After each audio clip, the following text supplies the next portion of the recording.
এর পরের পাটে আছে মেঘবর্ণ রথ থেকে আমরা চলে যাবো একেবারে মেঘনাথ রথী পর্যন্ত। এখানেও সংক্ষিপ্তভাবে আমরা প্রথমে কবিতা পড়তে পড়তে তার ব্যাখ্যা এবং তার পরবর্তীকালে আমরা উত্তরগুলো, প্রশ্ন এবং উত্তর নিয়ে আলোচনা করব। মেঘবর্ণ রথ, চক্র বিজলির ছটা, ধ্বজ ইন্দ্রচাপ রূপী, তুরঙ্গম বেগে আশুগতি। ঘটনা প্রসঙ্গে আমি বলেইছি যে রণসাজে সজ্জিত ইন্দ্রজিৎ, সেই রণসাজটা কিরকম ছিল কবি তার জন্য দুটো প্রসঙ্গের কথা বলেছেন, একটা পুরাণ কথিত, একটা মহাভারতের বনপর্ব কথিত। যেখানে দেখিয়েছেন রণসাজে সজ্জিত কার্তিকের সাথে তুলনা করে, অন্যদিকে দেখিয়েছেন রণসাজে সজ্জিত অর্জুনের সাথে তুলনা করে। এবার বলছেন তার রথ কিরকম, মেঘবর্ণ রথ, অর্থাৎ রথটি মেঘের ন্যায়, মেঘের রঙের ন্যায় একেবারে সেই দ্যুতিময় রথ। চক্র বিজলির ছটা, রথের চক্রটি যেন বিজলির ছটা অর্থাৎ বিদ্যুতের ছটায় প্রচন্ড গতিময়। কিরকম গতিময়? ধ্বজ ইন্দ্রচাপরূপী তুরঙ্গম বেগে আশুগতি, ভয়ঙ্কর গতিতে আশুগতি সম্পন্ন ইন্দ্রচাপ আর ধ্বজা, ইন্দ্রের চাপ যে ধ্বজা, সেই ধ্বজা উড়ছে পথ করে, তার সাথে সাথে তুরঙ্গম বেগে রথ ছুটে চলেছে। রথে চড়ে বীর চূড়ামণি, বীর দর্পে হেনকালে প্রমীলা সুন্দরী। রথে চড়ে রথে উঠছেন বীর চূড়ামণি। এখানেও বীর চূড়ামণি বলতে সেই ইন্দ্রজিৎকেই বোঝানো হয়েছে। বীর দর্পে, প্রচন্ড বীরত্বের দর্পে অহংকারে যখন রথে উঠছেন, ঠিক সেই সময় হেনকালে অর্থাৎ ঠিক সেই সময় প্রমীলা সুন্দরী, ইন্দ্রজিতের স্ত্রী প্রমীলা, ধরি পতি করযুগ, অর্থাৎ ইন্দ্রজিতের হাত দুটোকে ধরে বলছেন, এবং সেই হাত ধরার ভঙ্গিমাটাকে অভূতপূর্বভাবে মধুসূদন দত্ত ফুটিয়ে তুলেছেন। হায় রে যেমতি হেমলতা আলিঙ্গয়ে তরুকুলেশ্বরে, অর্থাৎ একটা বড় গাছ তরুকুলেশ্বর, তরুকুলের যে ঈশ্বর, এবং বট, আম, এইসব গাছগুলোই তো তরুকুলের ঈশ্বর মহিরু রূপে পরিচিত। তো সেই সমস্ত গাছে যখন তরুলতা রূপী ছোট ছোট লতানে গাছগুলো জড়িয়ে ওপরের দিকে ওঠে, ঠিক সেই রকম আবহ ভঙ্গিতে পতি অর্থাৎ ইন্দ্রজিতের হাত দুটোকে ধরেছেন প্রমীলা। কহিলা কাঁদিয়া ধ্বনি, কহিলা অর্থাৎ কেঁদে কেঁদে, ধ্বনি অর্থাৎ প্রমীলা বলছেন, কোথা প্রাণ সখে রাখিয়ে দাসীরে কহ চলিলা আপনি। কোথায় এই দাসীকে রেখে তুমি চলে যাচ্ছ? কারণ ইতিমধ্যে আমরা জেনে গেছি যে প্রমোদ কাননে প্রমোদে অর্থাৎ স্ত্রীর সাথে প্রমোদ লীলায় ব্যস্ত ছিলেন ইন্দ্রজিৎ, সখী দ্বারা আবৃত ছিলেন ইন্দ্রজিৎ। সেই সময়ই প্রভাসারূপী ছদ্মবেশ ধারণকারী লক্ষ্মী এসে খবর দেন যে তার প্রিয়তম ভ্রাতা বীরবাহু অন্যায় রণে রামের সাথে যুদ্ধে হত হয়েছে। তীব্র আক্রোশে ফেটে পড়ে ইন্দ্রজিৎ যুদ্ধসজ্জায় সজ্জিত হতে হতে যখন যুদ্ধের জন্য প্রস্তুত হয়ে তিনি রথে চড়েছেন, সেই সময় তার স্ত্রী দেবী প্রমীলা তার হাত দুটো ধরে তাকে বলেছেন যে কোথায় যাচ্ছ তাকে ফেলে রেখে। কেমনে ধরিবে প্রাণ তোমার বিরহে এ অভাগী, হায় নাথ গহন কাননে ব্রততি বাঁধিলে সাধে করি পদ, যদি তার রঙ্গ রসে মন না দিয়া মাতঙ্গ যায় চলি, তবু তারে রাখে পদাশ্রমে যূথনাথ। এটা অভূতপূর্ব আবার সেই ব্যঞ্জনা এবং একটা অভূতপূর্ব প্রসঙ্গ। প্রতিটা মুহূর্তে এক একটা করে ঘটনার বর্ণনা দিচ্ছেন কবি, এবং তার সাথে সাথে অভূতপূর্ব ব্যঞ্জনার দ্যোতক রূপ তুলে ধরেছে। প্রমীলা নিজেকে ইন্দ্রজিৎ ব্যতীত যে অবস্থায় পড়ে থাকার সাথে তুলনা করছেন, অরণ্যে প্রতি মুহূর্তে অর্থাৎ গহীন গহন অরণ্যে প্রতি মুহূর্তে এটা ঘটে থাকে। বলছে কেমনে ধরিবে প্রাণ তোমার বিরহে এ অভাগী, এই ভাগ্যহীনা কেমন করে প্রাণ ধারণ করবে তোমার বিহনে, অর্থাৎ ইন্দ্রজিতের বিরহ কাতরা হয়ে ইন্দ্রজিৎ ছাড়া প্রমীলা কি করে প্রাণ ধরে রাখবে? হায় নাথ, এরপরে প্রমীলা ইন্দ্রজিৎ ব্যতীত, ইন্দ্রজিৎ ছাড়া প্রমীলা কিরকম অবস্থায় আছেন, কিরকম অবস্থায় পর্যবসিত হবেন, সেটা বলার জন্য একটা প্রসঙ্গের কথা, একটা টুকরো দৃশ্যের কথা তুলে ধরেছে। এই যে দৃশ্যপট, প্রতি মুহূর্তে একটা ঘটনার সাথে দৃশ্যপট রচনা করা, এটা মধুসূদন দত্তের একটা অভূতপূর্ব কৃতিত্ব। হায় নাথ গহন কাননে, গভীর বাগান অর্থাৎ গভীর অরণ্যে, ব্রততী বাঁধিলে সাধে করি পথ। ব্রততী অর্থাৎ ছোট্ট ছোট্ট আগাছা, গুল্মলতা, দুর্বা ঘাস, যেগুলো করিপথ মানে হাতি।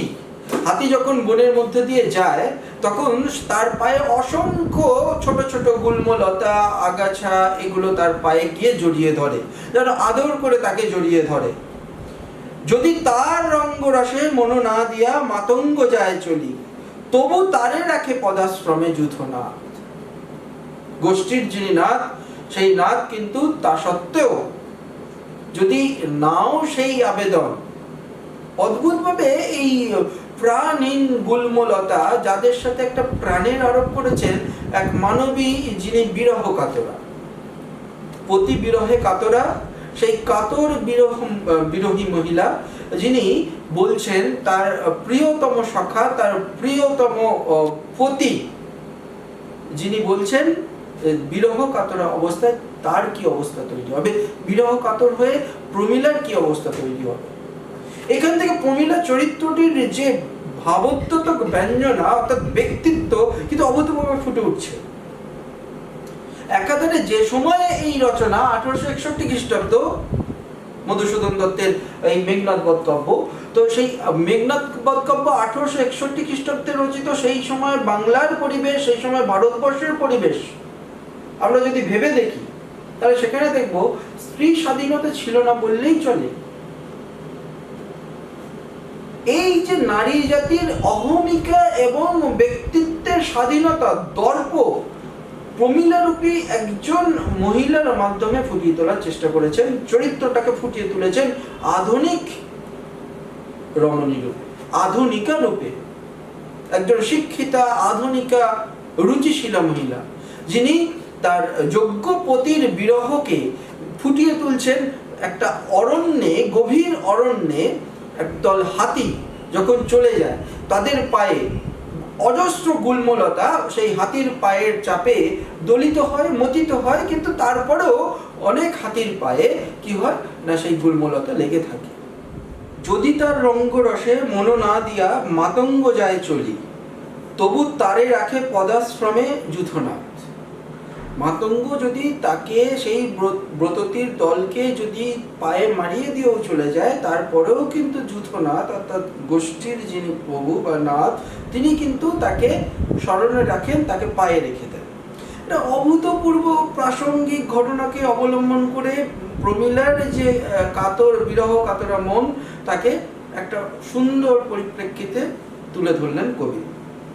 তবে কেন তুমি গুণনিধি তেজ কিঙ্কিরে আজি, অদ্ভুত ভাবে বলছেন যে যূথনাথ অর্থাৎ মাতঙ্গ দলে চলে গেল, যূথের যে নাথ, তিনি কিন্তু গোষ্ঠীর যে নাথ, তিনি কিন্তু স্মরণে রাখে ব্রততীর দলকে অর্থাৎ এই গুল্ম আগাছার দলকে।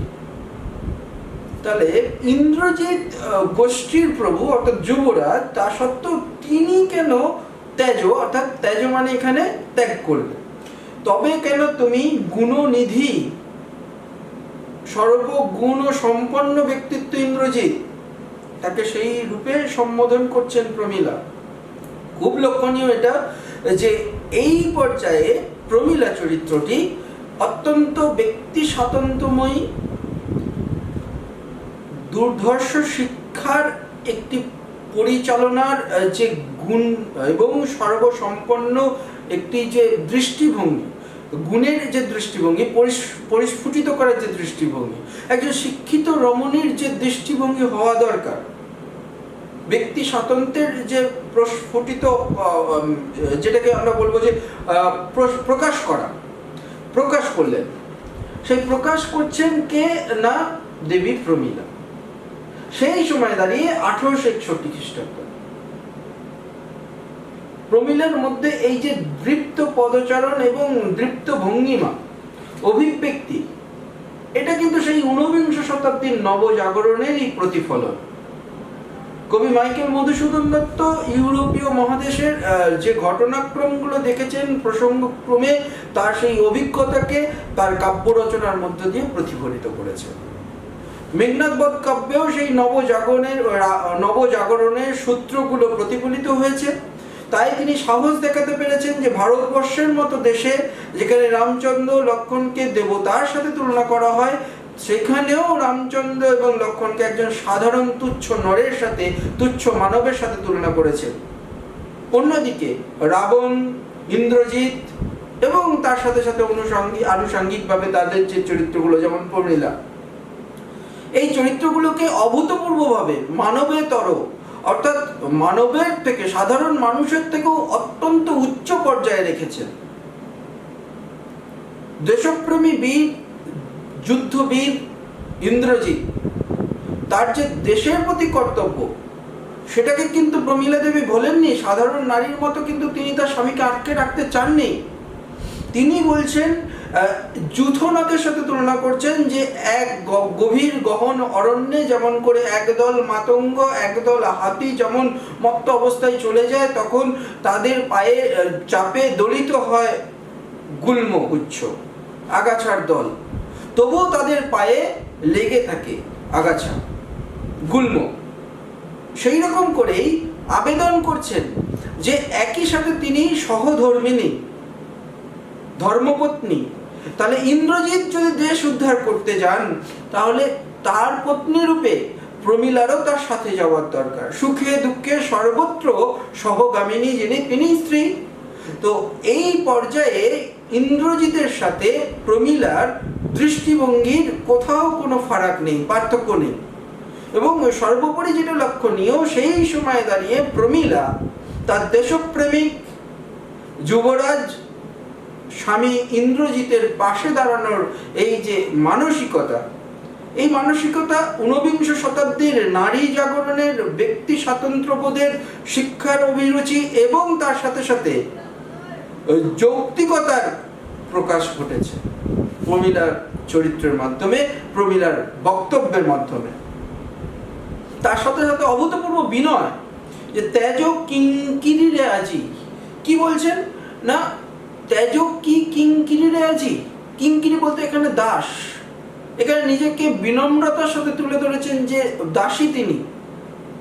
আজকে দেশোদ্ধারের কাজে ইন্দ্রজিৎ যখন যাচ্ছেন, কিছুক্ষণ আগে পর্যন্ত প্রমোদ কাননে তার স্ত্রীকে নিয়ে সুখের আবহে আবদ্ধ ছিলেন, সেই দেশপ্রেমিক স্বামী যখন দেশের ডাকে দেশকে ছেড়ে চলেছেন, আমাদের দেশের ডাকে স্ত্রীকে ছেড়ে চলেছেন, সুখের আবহ পরিত্যাগ করছেন, সেই মুহূর্তে প্রমীলা কিন্তু স্বামীকে সহজে ছেড়ে দিতে চাননি, সাধারণ নারীর মতো।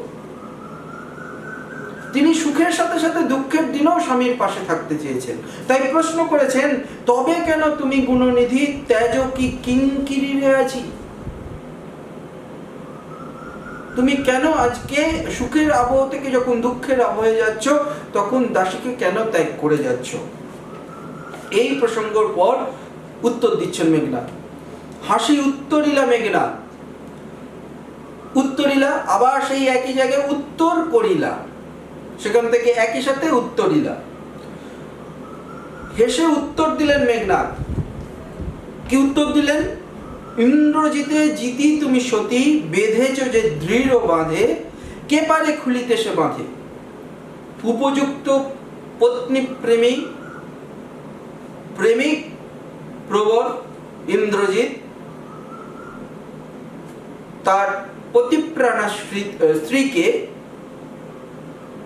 সহজ ভালোবাসায় পরিপূর্ণ প্রেমের দৃষ্টিতে স্মিত হাস্যে উত্তর দিচ্ছেন যে সতী অর্থাৎ প্রমীলা, যিনি কিনা ইন্দ্রজিৎকে জয় করেছেন তার ভালোবাসা, তার শিক্ষা, তার যোগ্যতা দিয়ে, পাশে থাকার মনোভাব দিয়ে তিনি জয় করেছেন, এবং ভালোবাসায় যে দৃঢ় বন্ধনে আবদ্ধ করেছেন, সেই ভালোবাসার বন্ধনে ধরা দিয়েছেন দেশপ্রেমিক বীর, কর্তব্যপরায়ণ, যোগ্য পিতার যোগ্য পুত্র ইন্দ্রজিৎ, এবং একই সাথে তিনি কর্তব্যপরায়ণ স্বামী। তাই স্ত্রীর এই ব্যথাকে স্মিত হাস্যে ভালোবাসার বন্ধনে উত্তর দিয়ে তাকে বোঝানোর চেষ্টা করেছেন যে ইন্দ্রজিতে জিতি তুমি, ইন্দ্রজিৎকে জয় করেছো তুমি, বেঁধেছো যে দৃঢ় বাঁধে, কে পারে খুলিতে সে বাঁধ, সেই বন্ধন আর কেউ কোনোদিন খুলতে পারবে না। তরায় আমি আসিব ফিরিয়া কল্যাণী, সমরে নাসি তোমার কল্যাণে রাঘবে, বিদায় এবে দেহ বিধুমুখী। একটা অভূতপূর্ব আবহ তৈরি করলেন ইন্দ্রজিৎ, ততোধিক সুন্দর পরিবেশ তৈরি করলেন, যে পরিবেশ প্রমোদ কাননে ছিল, সেই আবহে প্রমীলা ইন্দ্রজিৎকে ছাড়তে চাননি, তার পাশে থাকতে চেয়েছেন। ততোধিক ভালোবাসার বন্ধনে আবদ্ধ ইন্দ্রজিৎ তার দায়বদ্ধতার প্রকাশ করছেন এইভাবে, এই বক্তব্যের মাধ্যমে, যে তরায় আমি আসিব ফিরিয়া কল্যাণী।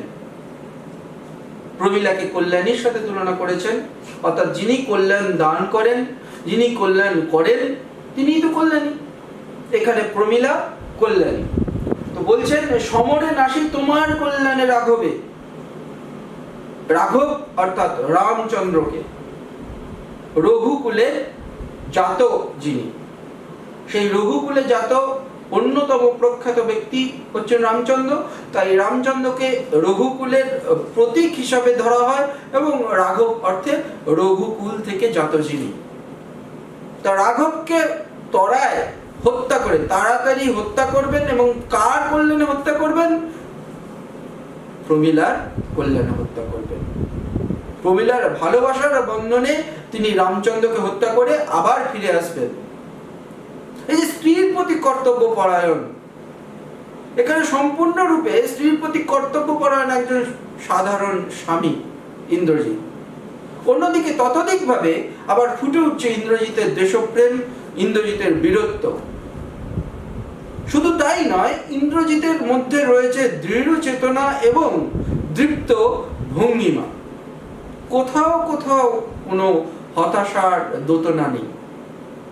তাই তিনি একেবারে নিশ্চিত যে আগের বারও যেরকম ভাবে রামচন্দ্র এবং লক্ষ্মণকে তিনি হত্যা করেছিলেন, যদিও তারা মায়ার ছলনায় আবার প্রাণ ফিরে পেয়েছেন, এবার কিন্তু আর সেটি হবে না। এবারে প্রমীলার কল্যাণে তিনি কিন্তু তাড়াতাড়ি রামচন্দ্র এবং লক্ষ্মণকে হত্যা করে ফিরে আসবেন। আশার দোতনা রেখে যাচ্ছেন, আশার ব্যঞ্জনা রেখে যাচ্ছেন। যে আশা, যে সুখের আবহ তৈরি হয়েছিল প্রমোদ কাননে, সেই প্রমোদ কানন থেকে চ্যুত হয়ে যখন মেঘনাদ যুদ্ধক্ষেত্রে যাচ্ছেন, তখন প্রমীলা তাকে সেই ভালোবাসার আবন্ধনে বন্ধ করে তাকে বলেছিলেন যে তারই পাশে থাকতে চান, কোথায় ত্যাগ করে চলে যাচ্ছেন। তখন তার প্রত্যুত্তরে ইন্দ্রজিৎ এই কথা বললেন, বিদায় এবে দেহ বিধুমুখী। বিধুমুখী অর্থাৎ যার মুখ চন্দ্রের মতো। বিধু শব্দের অর্থ চন্দ্র। এখানে বিধুমুখী বলতে প্রমীলার সৌন্দর্যের সাথে তুলনা করে প্রমীলাকে উক্ত করেছেন ইন্দ্রজিৎ। বিদায় দিতে বলছেন ইন্দ্রজিৎ বিধুমুখী অর্থাৎ প্রমীলার কাছ থেকে ততোধিক স্নেহময়, ততোধিক কর্তব্যপরায়ণ স্বামী হিসেবে বিদায় চাইছেন। উঠিল পবন পথে ঘোরতর রবে, রথবর হৈম পাখা বিস্তারিয়া যেন উড়িলা মৈনাক শৈল অম্বর উজনি। সিঞ্জিনী আকর্ষী রসে টঙ্কারিলা ধনু, বীরেন্দ্র পক্ষীন্দ্র যথা নাদে মেঘ মাঝে ভৈরবে, কাপিলা লঙ্কা কাপিলা জলধি। বিদায় নেয়ার পর আবার সেই বীরত্বের দোতনায়, ব্যঞ্জনায় পরিপূর্ণ আবহ। যুদ্ধক্ষেত্রে যাচ্ছেন মেঘনাদ, যুদ্ধ করতে যাচ্ছেন, বৈরী নাশ করতে যাচ্ছেন, অর্থাৎ শত্রু দলকে নাশ করতে যাচ্ছেন। সেই পরিস্থিতিতে কি হচ্ছে? একটা যুদ্ধের ঘনঘোর দামামা বেজে উঠেছে। বীরবাহুকে হত্যার স্পৃহা, প্রতিশোধের ইচ্ছা, সেই ইচ্ছা থেকে ইন্দ্রজিৎ এবারে রামচন্দ্র এবং লক্ষ্মণ ও তার সৈন্যদলকে একেবারে সমূলে নাশ করবেন।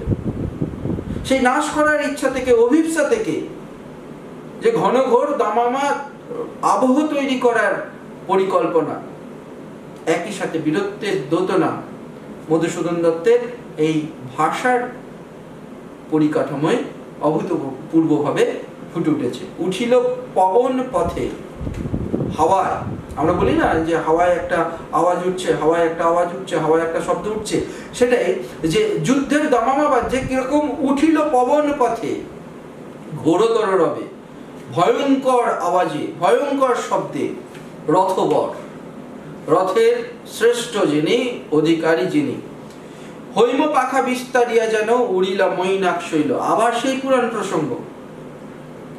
মৈনাক হচ্ছে হিমালয়ের পুত্র।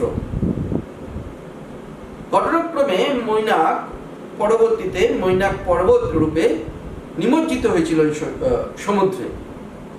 মাঝে মাঝে যে হিমশৈলগুলো আস্তে আস্তে আমরা দেখি যে সমুদ্রের ওপরে জেগে থাকে, এটা এই ভূগোলের বিষয়, ভৌগোলিক বিষয়। তো সেই রকম ভাবেই আমাদের পুরাণ কল্পে কল্পনা করা হয়েছিল মৈনাক পর্বতকে দেবী পার্বতীর ভ্রাতা রূপে, অর্থাৎ ভাই রূপে, হিমালয়ের পুত্র রূপে। তো সেইখানেই যেন মনে হচ্ছে রথ যখন উপরের দিকে উঠছে তখন যেন মনে হচ্ছে মৈনাক পর্বত, বিশাল বড় মৈনাক পর্বত আকাশে বিস্তার করেছে তার পাখা। হঠাৎ করেই মৈনাক পর্বতের দুটি পাখা হয়েছে এবং সে আকাশে উঠছে। মেঘনাদ রূপী ইন্দ্রজিতের যে বীরত্ব ব্যঞ্জনার দোতনা এবং আবহ তৈরি করা হয়েছে, সেখানে বলা হচ্ছে যে মৈনাক রূপী এক বিশাল রথ যে কিনা আকাশে পক্ষ বিস্তার করে যুদ্ধের দামামা বাজাতে বাজাতে যুদ্ধক্ষেত্রে রওনা দিচ্ছে।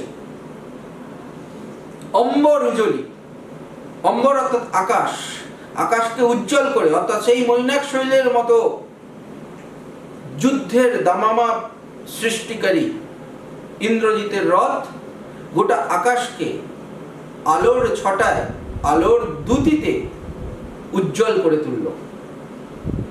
সিঞ্জিনী আকর্ষী রোষে, সিঞ্জিনী মানে ধনুকের ছিলা, প্রচন্ড ক্ষোভে, ক্রোধে নিজের ধনুকের ছিলাটাকে আকর্ষণ করলেন।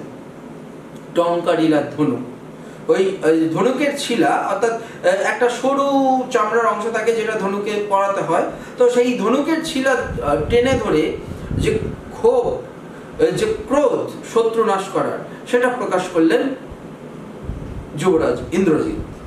টঙ্কারিলা, টঙ্কার করলো, অর্থাৎ সেই সিঞ্জিনী অর্থাৎ ধনুকের ছিলা টেনে একটা প্রচন্ড শব্দ হয়, ছিলাটাকে টানলে সেটাকে বলা হয় টঙ্কার। তো টঙ্কার করলেন ধনুকের ছিলা টেনে, ক্ষোভটাকে প্রকাশ করলেন এবং তার বীরত্ব ব্যঞ্জনায় বোঝাতে চাইলেন যে আমি আসছি যুদ্ধক্ষেত্রে। বীরেন্দ্র, বীরের মধ্যে যিনি ইন্দ্র, এখানে সেই আবার ইন্দ্রজিৎ। আবার তার ব্যাখ্যা দিয়েছেন প্রসঙ্গক্রমে কি সুন্দর উক্তিতে, বলছেন পক্ষেন্দ্র যথা নাদে মেঘ মাঝে ভৈরবে। অদ্ভুত ভাবে বলছেন পক্ষেন্দ্র, পাখিদের মধ্যে যিনি ইন্দ্র, পাখিদের মধ্যে যিনি রাজা, যেরকম করে মেঘ মাঝে গম্ভীর নাদে, গম্ভীর আওয়াজে একটা আওয়াজ তৈরি করেন, একটা গাম্ভীর্যময় পরিবেশ তৈরি করেন পাখিদের রাজা, সেই রকম ভাবে গম্ভীর যখন ধনুকের ছিলা টেনে একটা যুদ্ধের দামামা আবহ তৈরি করছেন ইন্দ্রজিৎ, সেই আওয়াজকে বলছেন যে পাখিদের মধ্যে শ্রেষ্ঠ যে, সেই যেরকম মেঘের মধ্যে গম্ভীর ভাবে একটা আওয়াজ, একটা ধ্বনি তৈরি করে, ঠিক সেই রকম ধ্বনি তৈরি হচ্ছে। কাপিলা লঙ্কা, কাপিলা জলধি, এবং সেই টঙ্কারের আওয়াজে যুদ্ধের উন্মত্ত পরিবেশে আবহে গোটা লঙ্কা যেন কেঁপে উঠলো, গোটা পৃথিবী অর্থাৎ জলধি মানে পৃথিবী কেঁপে উঠলো। এরপরে এটা তো ইন্দ্রজিতের পরিবেশ গেল। ইন্দ্রজিৎ যুদ্ধ সজ্জায় সজ্জিত হয়ে লঙ্কায় ফিরছেন প্রমোদ কানন থেকে। এবার আমরা ফিরবো, অর্থাৎ কবির কথায় আমরা ফিরবো, রাবণ রণসজ্জায় সজ্জিত হচ্ছে। রাবণ তো এখনো জানেন না যে প্রমোদ কানন থেকে ইন্দ্রজিৎ ফিরে আসছেন। তো রাবণ রণসজ্জায় সজ্জিত হচ্ছেন, তার প্রিয় পুত্র বীরবাহু হত্যার প্রতিশোধ নেবেন। অন্যদিকে ইন্দ্রজিৎ তার প্রিয় ভাইয়ের হত্যার প্রতিস্ক্রিয়া পোষণ করে এগিয়ে আসছেন রণক্ষেত্রের দিকে, লঙ্কার দিকে এগিয়ে আসছেন বৈরীদল নাশ করার ইচ্ছা প্রকাশ করে। তখনও কিন্তু রাবণ জানেন না যে ইন্দ্রজিৎ ফিরে আসছেন, কারণ এখানেও একটা ষড়যন্ত্র ছিল। প্রভাসার ছদ্মবেশে দেবী লক্ষ্মী গেছেন এবং তিনি উল্লেখ করেছেন এই রাম রাবণের যুদ্ধকে কাল সমর রূপে। এখান থেকেও কিন্তু কবি একটা ইঙ্গিত দিচ্ছেন যে কাল সমর মানে একটু আগে আমি বলেছি যে মৃত্যু রূপ, কাল মানে এখানে মৃত্যু, সেই মৃত্যু রূপ যুদ্ধ, অর্থাৎ যুদ্ধ, যে কোনো যুদ্ধই ক্ষতির আবহ, ক্ষতির সম্ভাবনাকে অনেক বেশি বৃদ্ধি করে।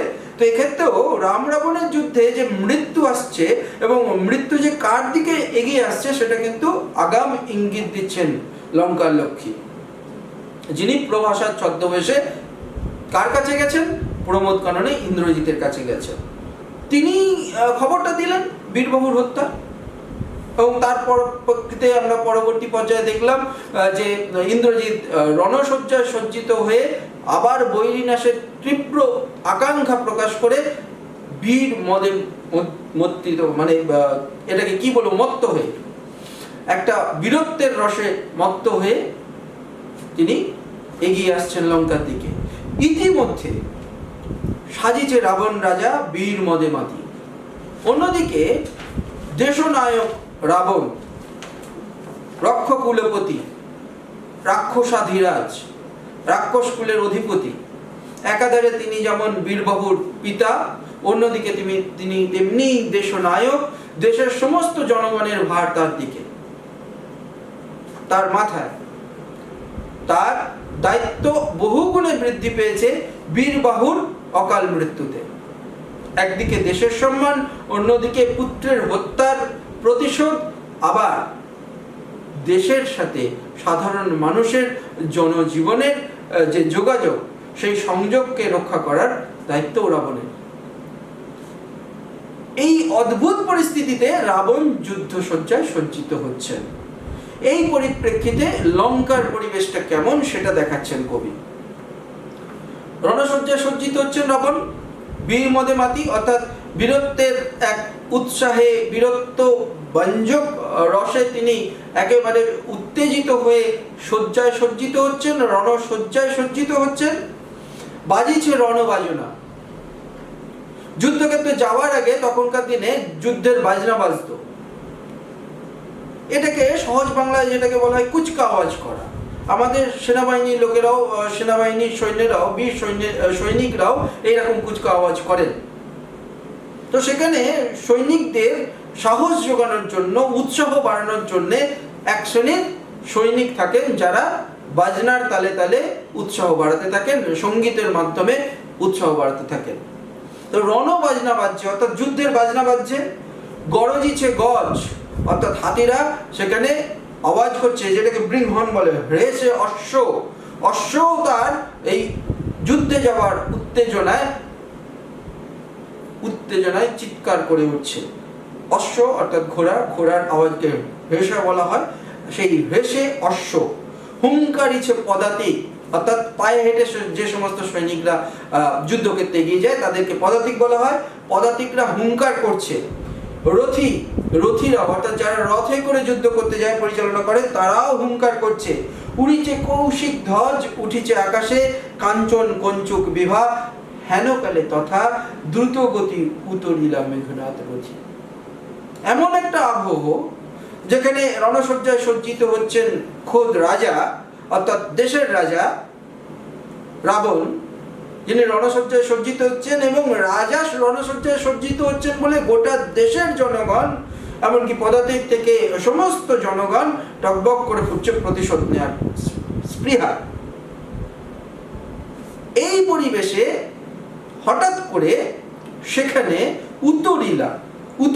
উতরিলা মানে উত্তরণ করলেন, অর্থাৎ যুদ্ধক্ষেত্রে যাওয়ার আগে রাবণ যখন রণসজ্জায় সজ্জিত হচ্ছেন, ঠিক সেই সময় প্রমোদ কানন থেকে রথে করে আসছেন ইন্দ্রজিৎ।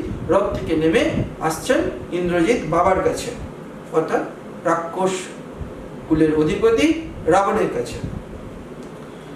নাদিলা করবুর দল হেরি বীর বরে মহাগর্বে।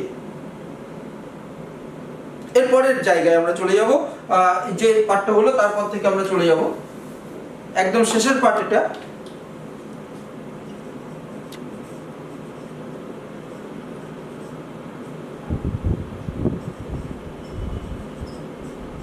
নাদিলা করবুর দল থেকে একেবারে শেষ পর্যন্ত আমরা চলে যাব। করিলা কুমার।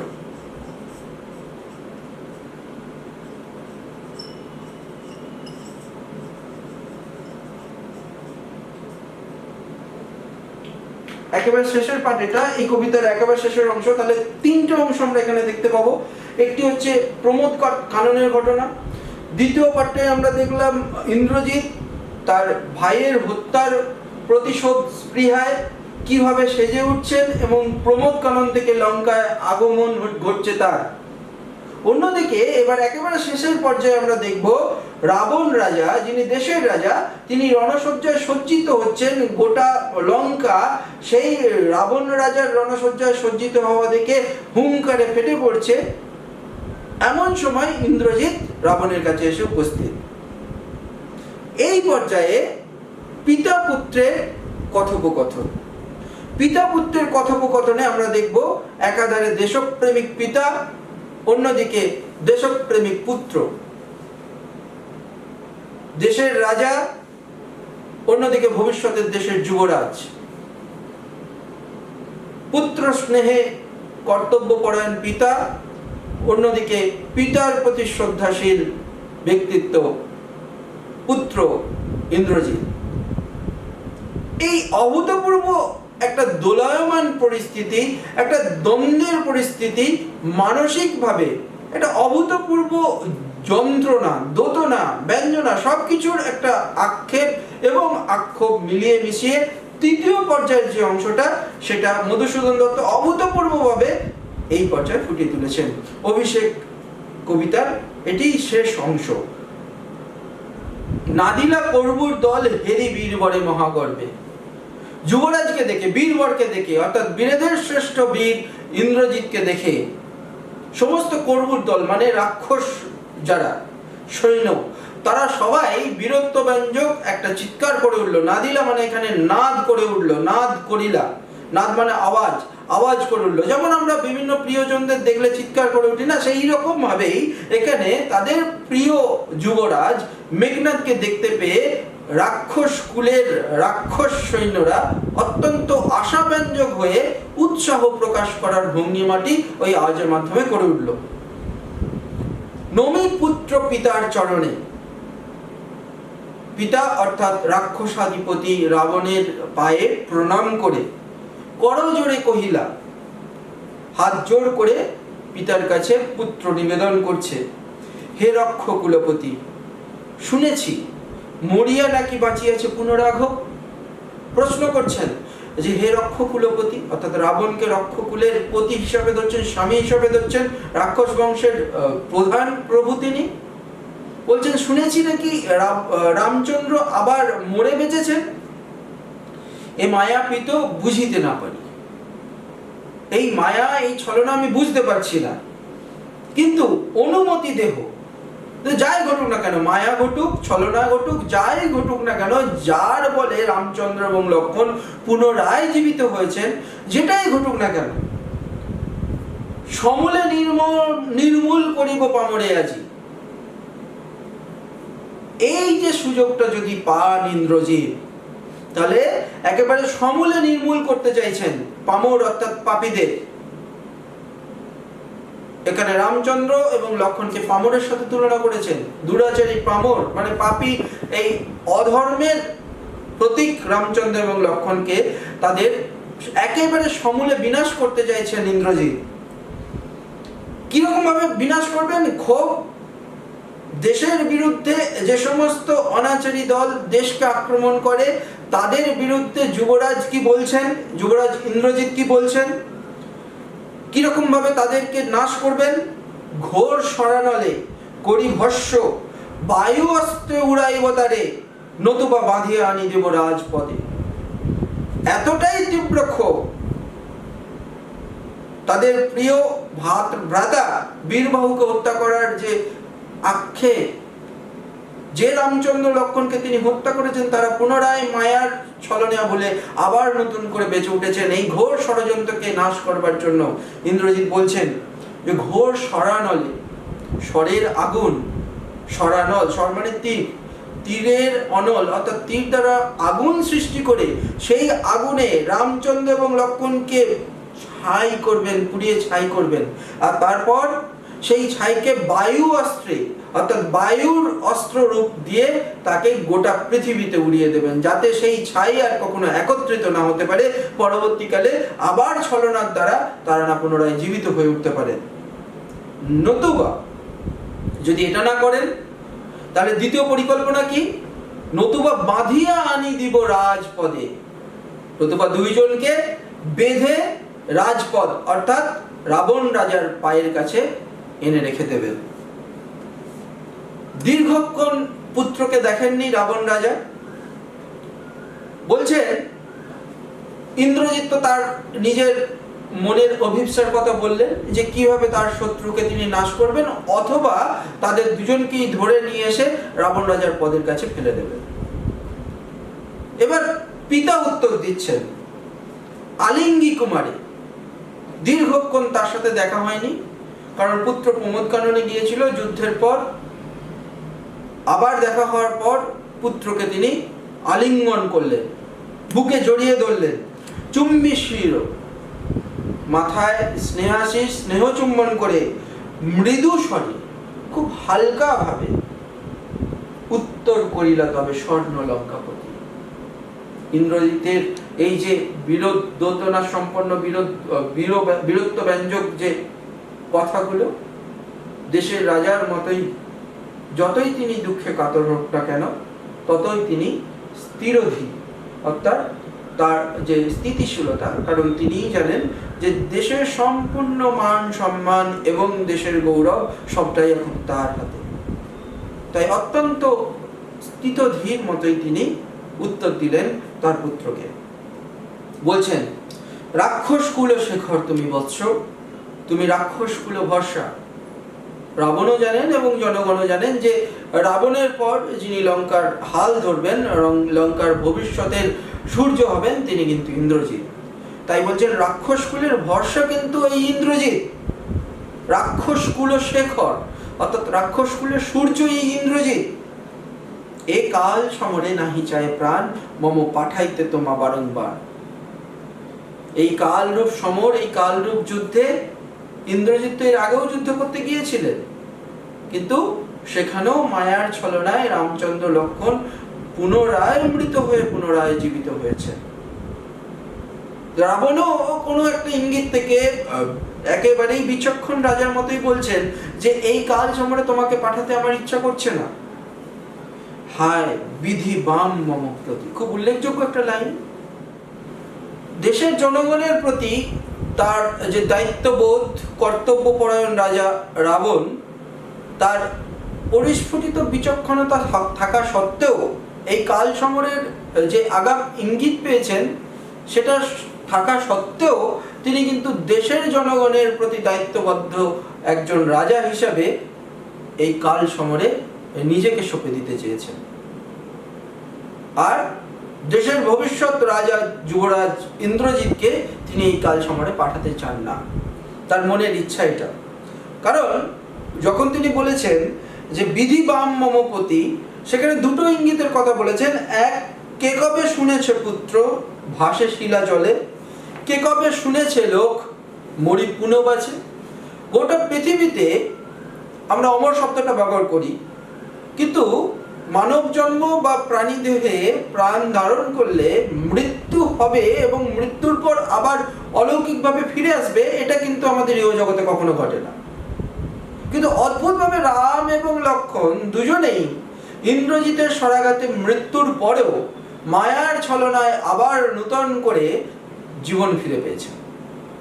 এই দুটো ইঙ্গিত, প্রথমত সেতু তৈরি করেছেন রামচন্দ্র বানর সেনার সহযোগিতায়। সেই সেতু কিসের? শিলার সেতু অর্থাৎ পাথরের সেতু, এবং অবাক বিস্ময়কর ঘটনা, সেই পাথর সমুদ্রে জলে ভেসেছে। এটি একটি বিস্ময়কর ঘটনা। দ্বিতীয় ঘটনাটি হলো বানর এবং নিজের যে ভ্রাতা রামচন্দ্রের যে ভ্রাতা লক্ষণ, তারা প্রত্যেকেই মেঘনাদের শরাঘাতে মৃত্যু শয্যায় শায়িত হয়েছে। তারপরেও তারা অবশ্যম্ভাবীভাবে ফিরে এসেছেন মায়ার ছলনায়। এই দুটো ইঙ্গিত থেকে অত্যন্ত বিচক্ষণ মতি রাজা রাবণ বুঝতে পেরেছেন যে এই যুদ্ধের ফলাফল কি হতে চলেছে। তবুও দায়বদ্ধতার খাতিরে, দেশপ্রেমের খাতিরে, দেশের শত্রুদের নাশ করার ইচ্ছায় তিনি কিন্তু যুদ্ধে রণসাজে সজ্জিত হয়েছেন এবং দেশের সুন্দর ভবিষ্যতের আগাম ভবিষ্যৎবাণী করে গেছেন যে এই রাক্ষস কুলের শেখর হচ্ছে ইন্দ্রজিৎ। এরপর রাবণ রাজার এই কথা শুনে উত্তরিলা বীর দর্পে অসুরারি রিপু, অসুরদের অরির রিপু, অসুরারি। অসুরারি মানে এখানে দুটো শব্দকে সন্ধি করে বলা হয়েছে, অসুরারি, অসুর যুক্ত অরি, অসুরারি রিপু। অসুরদের যারা শত্রু, তাদের শত্রু, অর্থাৎ দেবতাদেরও শত্রু ছিলেন ইন্দ্রজিৎ। কারণ দেবরাজ ইন্দ্রকে জয় করেছিলেন ইন্দ্রজিৎ, সেখান থেকেই তার নাম ইন্দ্রজিৎ, ইন্দ্রকে জয় করেন যিনি। তো এই ইন্দ্রজিৎ উত্তর দিচ্ছেন, উত্তরিলা, উত্তর করিলা, অর্থাৎ উত্তর করলেন। বাবার এই কথা যথাযোগ্য সম্মানের সাথে গ্রহণ করে তিনি উত্তর দিচ্ছেন বীর দর্পে। কি উত্তর দিচ্ছেন? কি ছাড় সে নর, তারে ডরাও আপনি রাজেন্দ্র। বলছেন কি ছাড় সে নর। এখানে উল্লেখযোগ্য পদক্ষেপ কবি মাইকেল মধুসূদন দত্তের, যে গোটা দেশে তথা গোটা বিশ্বে রামচন্দ্র এবং লক্ষ্মণ দেবতার আসনে হয়েছে, সমাসীন দেবতার আসনে রামচন্দ্র এবং লক্ষ্মণ। আর ইন্দ্রজিতের মুখে এমন উক্তি বসালেন যে বলছেন কি ছাড় সে নর। একজন সামান্য মানুষের সাথে তুলনা করছেন এবং তাকে তুচ্ছ করছেন ইন্দ্রজিৎ। তারে ডরাও আপনি, এই সামান্য নর, এই সামান্য মানুষকে ডরাও মানে ভয় পাচ্ছেন। রাজা, রাবণ রাজা, যিনি রাক্ষস কুলের অধিপতি, যাকে গোটা পৃথিবীর মানুষ তথা গোটা দেবলোক তথা গোটা ত্রিলোক যেটাকে বলা হয়, স্বর্গ মর্ত্য পাতাল, সেই তিনটে লোকের অধিবাসী যারা পুরাণ মতে, সেই তিনটে লোকের অধিবাসীরাই রাবণকে অত্যন্ত বিচক্ষণ, জ্ঞানী এবং বুদ্ধিমত্তা যুক্ত মানুষ হিসাবে মানে। সেই রাবণ রাজা কিনা রামচন্দ্রকে ভয় পাচ্ছেন। যথাযোগ্য দায়িত্ববান, দায়িত্বশীল রাজার যথাযোগ্য বীরত্বের পরিপূর্ণ পুত্র যুবরাজ, ভবিষ্যতের রাজা ইন্দ্রজিৎ যথাযোগ্য সম্মানের সাথে উত্তর দিচ্ছেন। রাজেন্দ্র শব্দটার অর্থ হলো রাজকুলের ইন্দ্র যিনি। এখানে রাজেন্দ্র বলতে রাক্ষস রাজাধিপতি রাবণের কথা বলা হয়েছে। থাকিতে দাস যদি যাও রণে তুমি, দাস বলতে এখানে ইন্দ্রজিৎ নিজেকে দাস হিসাবে তুলনা করেছেন। বলছেন যে থাকিতে দাস যদি যাও রণে তুমি, যদি আমি থাকতে তুমি রণে যাও অর্থাৎ যুদ্ধে যাও, এ কলঙ্ক পিত ঘুষিবে জগতে, অর্থাৎ গোটা জগৎময় একটা ছিচি পড়ে যাবে, কলঙ্কিত হবে রাক্ষস কুল বংশ। কারণ পিতা যাচ্ছেন যুদ্ধে, সেখানে উপযুক্ত বয়সের পুত্র যুবরাজ তিনি ঘরে বসে রয়েছেন। এটা চিরকালের ঘটনা, আমাদের পরিবার পরিজনেও এই ঘটনা ঘটতে দেখি আমরা, যে উপযুক্ত বয়সে বাড়ির সমস্ত দায়, সমস্ত কাজকর্মের দায়িত্ব নেয় বাড়ির যুবক সন্তান। বয়সকালে বৃদ্ধ পিতামাতাকে আশ্রয় রূপে তারা তাদের নিজের সহায়কে প্রকাশ করেন, নিজের দায়িত্ববোধের, কর্তব্যবোধের পরিচয় জ্ঞাপন করেন। এটা আমাদের সমাজের নিয়ম, আমাদের ভারতবর্ষের চিরাচরিত ঐতিহ্যশালী সমাজের নিয়ম। সেই ঐতিহ্যশালী সমাজের একটা অভূতপূর্ব রোপণ হয়েছে এখানে। ভারতবর্ষের চিরন্তন নীতি রীতি, সেই সব কিছুই মাইকেল মধুসূদন দত্তের চিন্তাধারার মাধ্যমে প্রকাশিত হয়েছে। তাহলে একই সাথে এখান থেকে প্রশ্ন একদম অদ্ভুত ভাবে পাওয়া যাচ্ছে, যে দেখো এই জায়গাটায় যে থাকিতে দাস যদি যাও রণে তুমি, এ কলঙ্ক পিত ঘষিবে জগতে। ঘষিবে মানে গোটা জগতে রটনা হবে, রটে যাবে। যে উপযুক্ত বয়সের ছেলে থাকতে বৃদ্ধ পিতাকে পুত্র রণের সম্মুখে অর্থাৎ যুদ্ধের সম্মুখে ঠেলে দিচ্ছেন। ভয় পেয়ে। হাসিবে মেঘবাহন, রুষিবেন দেব অগ্নি, একই সাথে দুটো বিপরীত দিক দেখাচ্ছেন। একদিকে হাসিবেন মেঘবাহন, মেঘবাহন অর্থাৎ মেঘেদের বাহন করেন যিনি, ইন্দ্র, দেবরাজ ইন্দ্র, যাকে কিনা যুদ্ধে পরাজিত করেছিলেন ইন্দ্রজিৎ, তার জন্যই তার উপাধি ইন্দ্রজিৎ। অন্যদিকে ইন্দ্রজিতের ইষ্ট দেবতা অগ্নি, যিনি কিনা সর্বদাই সহায় থাকেন ইন্দ্রজিতের। একদিকে দেবরাজ ইন্দ্র ইন্দ্রজিতের এই অক্ষমতাকে দেখে উপহাস করবেন, অন্যদিকে ইন্দ্রজিতের সহায়ক দেব অগ্নি, ইষ্ট দেবতা অগ্নি, ইন্দ্রজিতের এই অক্ষমতা দেখে রুষ্ট হবেন, রেগে যাবেন। দুইবার আমি হারানো রাঘবে, ইন্দ্রজিৎ বলছেন তার বাবাকে যে দুইবার আমি হারিয়েছি রাঘব অর্থাৎ রামচন্দ্রকে, আর একবার পিত দেহ আজ্ঞা মরে, দেখব এবার বীর বাঁচে কি ঔষধে। একবার করে দুবার হারিয়েছেন রামচন্দ্র এবং লক্ষ্মণকে, কিন্তু পুনরায় তারা ছলনার বলে আবার জিতেছে, আবার ষড়যন্ত্রে তারা ষড়যন্ত্রী হয়েছে। এই মহানুভব ইন্দ্রজিৎ, যিনি এই ষড়যন্ত্রের যন্ত্রী রূপে রামচন্দ্র এবং লক্ষ্মণকে দেখছেন এবং তুচ্ছ তাচ্ছিল্যে ব্যঙ্গ করছেন, তাকে সামান্য নর হিসাবে দেখেছেন, সামান্য মানুষ হিসাবে দেখেছেন। বলছেন এবার কি ঔষধ, কি গুণ করে, কি মায়ার ছলনায় বাঁচে এবার দেখব। শুধু একটু আজ্ঞা প্রধান সেনাপতি রূপে যুদ্ধক্ষেত্রে পাঠানোর জন্য। এতক্ষণ পরে পুত্রের বীরত্ব ব্যঞ্জক এই সমস্ত কথাবার্তার পর কহিলা রাক্ষসাধিপতি অর্থাৎ রাবণ রাজা, রাক্ষস কুলের অধিপতি বলছেন, কুম্ভকর্ণ বলি ভাই মম। রাবণ রাজারা 3 ভাই ছিলেন, তার মধ্যে একজন নিজে রাবণ, দ্বিতীয় হচ্ছে কুম্ভকর্ণ এবং তৃতীয় হচ্ছে বিভীষণ। তো সেই কুম্ভকর্ণ, যিনি 6 মাস ঘুমান, 6 মাস জেগে থাকেন, অত্যন্ত বীর। তো সেই বীর কুম্ভকর্ণ পর্যন্ত তাই আমি জাগানু অকালে ভয়ে, যুদ্ধক্ষেত্রে যাওয়ার জন্য অকালে, যখন কুম্ভকর্ণ ঘুমাচ্ছিলেন, শয়নে অধিষ্ঠিত ছিলেন, সেই সময় তাকে অকালে, অর্থাৎ সময় নয়, যে সময় জাগানোর কথা সেই সময় জাগাননি, তো সেই সময়ে তিনি জাগিয়েছিলেন ভয়ে। হায় দেহ তার দেখো সিন্ধু তীরে ভূপতিত। আর সেই জন্যেই হয়তো কুম্ভকর্ণ রাম এবং লক্ষ্মণের সাথে যুদ্ধে, অকাল যুদ্ধে হত হয়েছেন এবং তার সেই দেহ সিন্ধু তীর বলতে এখানে সমুদ্রের তীরে, লঙ্কার পাড়ে যে সমুদ্র, সেই সমুদ্র তীরে শায়িত রয়েছে। সেই ভূপতিত বিরাট দেহ কুম্ভকর্ণের, তার সাথে কবি কার তুলনা করছেন? গিরি সিংহ কিংবা তরুজতা বজ্রাঘাতে। কুম্ভকর্ণের সেই বিরাট দেহ, বিশাল বপু। আমরা জানি যে কুম্ভকর্ণ 6 মাস জাগেন, 6 মাস যেমন ঘুমান, তার মধ্যে তার অজস্র খাবার থাকে, তার মধ্যে অজস্র, তার সবকিছুতেই একটু বাহুল্য থাকে। তো সেই বাহুল্যময় কুম্ভকর্ণ কিন্তু রামচন্দ্র এবং লক্ষ্মণের ষড়যন্ত্রে আজকে সমুদ্র পাড়ে শায়িত হয়েছেন। ঠিক কিরকম ভাবে? ঠিক যেরকম করে বজ্রাঘাতে একটা বিশাল বড় গাছ রাস্তায় পড়ে যায় বা পথের মাঝে ভূপতিত হয়, অন্যদিকে ঠিক যেরকম করে গিরি সিংহ অর্থাৎ পর্বতের শৃঙ্গ যেরকম ভাবে প্রাকৃতিক বিপর্যয়ে ধস নামে, সেই গিরি শৃঙ্গের সাথে কিংবা মহিরুহের সাথে এখানে ভূপতিত কুম্ভকর্ণ মৃতদেহ তুলনা করা হয়েছে।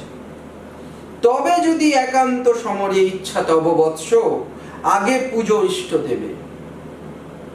পুত্রের এই সমস্ত আগ্রহ, আকুল আগ্রহ, অন্যদিকে দেশপ্রেমী রাজা, স্নেহপরায়ণশীল পিতা, তারপরেও যেটা জেগে থাকে রাবণের মধ্যে, সেটা হলো বীরত্ব।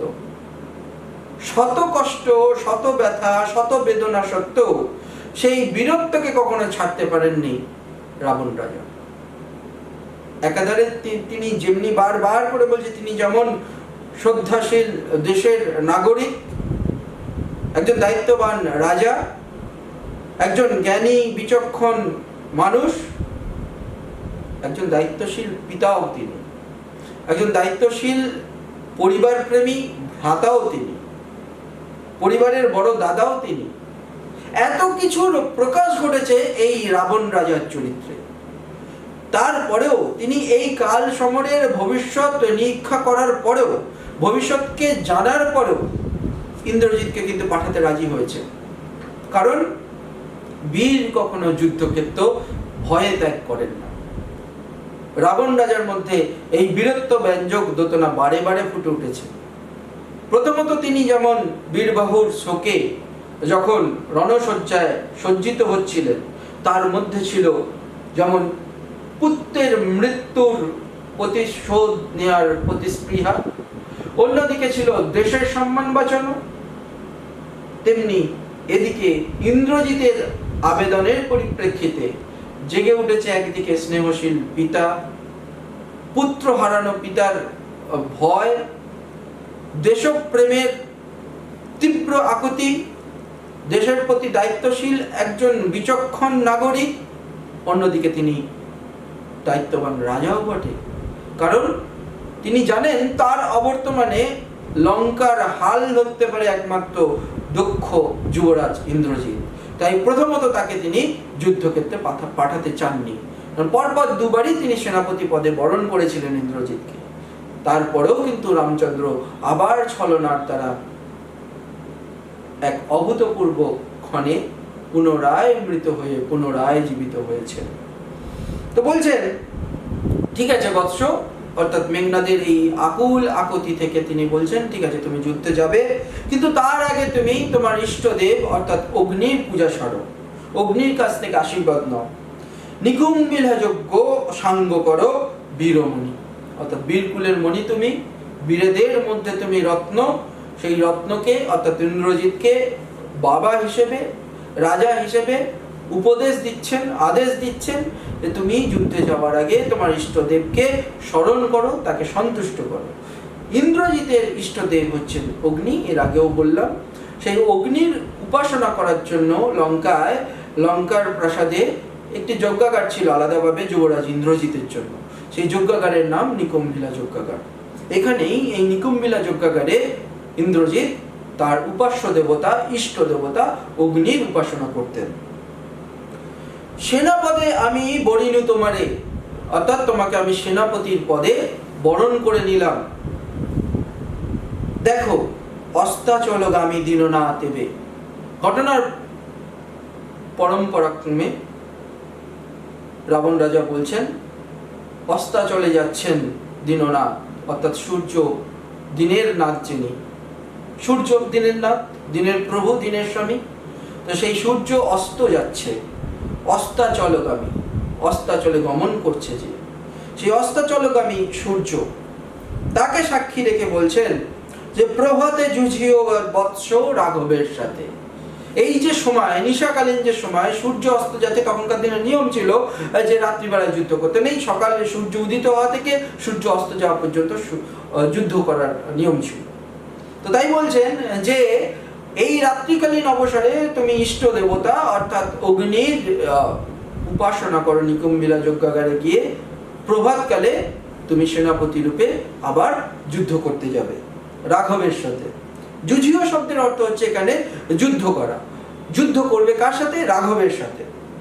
এতে কহিয়া রাজা যথাবিধি লয়ে গঙ্গোদক।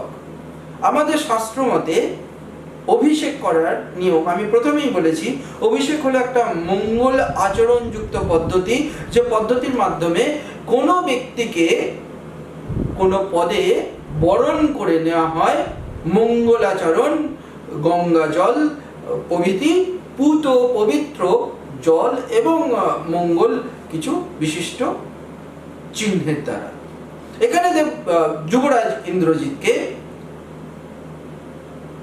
রাবণ রাজা, দেশের রাজা, ততোধিক তিনি ইন্দ্রজিতের পিতা, সর্বমোট মিলিয়ে একজন দায়িত্ববান পিতা, দায়িত্ববান রাজা, স্নেহশীল পিতা এবং বিচক্ষণ মানব রূপে, বিচক্ষণ রাজা রূপে যখন তিনি ইন্দ্রজিৎকে প্রধান সেনাপতি পদে বরণ করে নিচ্ছেন, সেই বরণ করার মুহূর্তটা কিরকম আভাসে ইঙ্গিতে কিন্তু আবার রাবণ রাজা বোঝাচ্ছেন অস্ত চলে যাচ্ছে দীননাথ। এ যেন ভবিষ্যতের এক অভূতপূর্ব সংকেত বাণী, কেউ যেন ভবিষ্যৎ বাণী করে দিয়ে যাচ্ছে। একাধারে আগামী দিনের সেনাপতি রূপে বরণ করছেন ইন্দ্রজিৎকে, অন্যদিকে ভবিষ্যতের এক অভূতপূর্ব ভয়ঙ্কর আবহ যেন রচিত হচ্ছে। যাকে তিনি একবার বলেছেন যে ইন্দ্রজিৎ হলো রাক্ষস কুলের শেখর, সূর্য, শেখর মানে সূর্য, রাক্ষস কুলের শেখর তুমি, যে কিনা রাক্ষস কুলের সূর্য। আবার যখন তাকে বরণ করে নিচ্ছেন ঠিক সন্ধ্যের সময় পবিত্র গঙ্গা জলের মাধ্যমে প্রধান সেনাপতির পদে অভিষিক্ত করছেন, তখন পরিস্থিতি কিরকম না, দীননাথ অস্তাচলগামী, অস্তাচলে যাচ্ছেন দীননাথ অর্থাৎ দিনের প্রভু সূর্য। এতে কহিয়া রাজা যথাবিধি অর্থাৎ যথাবিধি নিয়ম মেনে শাস্ত্রসম্মতভাবে গঙ্গোদক অর্থাৎ গঙ্গার জল নিয়ে অভিষেক করিলা কুমারী। গঙ্গা জল বলতে এখানে পবিত্র জলের কথা, কারণ ওখানে তো আর গঙ্গা নেই। গঙ্গা জল বলতে গঙ্গোদক মানে গঙ্গার জল, আর আমাদের শাস্ত্র মতে গঙ্গার জল অতি পবিত্র। শুধু গঙ্গার জল নয়, ভারতবর্ষে প্রবাহিত বিভিন্ন নদ নদীর জল আমরা অতি পূত অতি পবিত্র বলে, পুণ্য সলিল বলে মনে করি। তাই বিভিন্ন মঙ্গলাচরণের ক্ষেত্রে, বিভিন্ন মঙ্গল আচরণ পদ্ধতির ক্ষেত্রে আমরা এই সমস্ত নদ নদীর জল নিয়ে কাজকর্ম করে থাকি। ঠিক সেই রকম ভাবেই বাঙালি কবি মধুসূদন দত্ত তার যে পরিপূর্ণ বাঙালির স্নেহ, মায়া, মমতা এবং বাঙালির যে মনন, সেটা কিন্তু একেবারে শেষকালে প্রকাশ করেই ফেলেছেন গঙ্গাদক অর্থাৎ গঙ্গার জল নিয়ে তিনি অভিষেক করলেন কুমারী। কুমারী অর্থাৎ ইন্দ্রজিৎকে তিনি প্রধান সেনাপতির পদে অভিষিক্ত করলেন। এই কবিতার মাধ্যমে যে জায়গাটি প্রকাশিত হলো, একাধারে ইন্দ্রজিতের দেশপ্রেম, রাবণের দেশপ্রেম, প্রমীলার স্বাধীন চেতা মনোভাব, ব্যক্তি স্বাতন্ত্র্য এবং নবজাগরণের যে কটা দিক ছিল সেই সব কটা দিক, ব্যক্তি স্বাতন্ত্রতা, স্বাধীন চেতা মনোভাব এবং কুসংস্কারকে অগ্রাহ্য করে সংস্কারপন্থী হওয়া, বিজ্ঞান মনস্ক হওয়া, এই যে অভূতপূর্ব চেতনাশীল, চেতনা যুক্ত দায়িত্ববান নাগরিক রূপে তুলে ধরা রাবণ এবং ইন্দ্রজিৎ, এবং ততোধিকভাবে উল্লেখযোগ্য প্রমীলা চরিত্রটি, এটি কিন্তু এই অভিষেক কবিতার ধাপে ধাপে প্রকাশিত হয়েছে। আগামী দিনে আমরা এই অভিষেকের প্রশ্নোত্তর নিয়ে আলোচনা করব।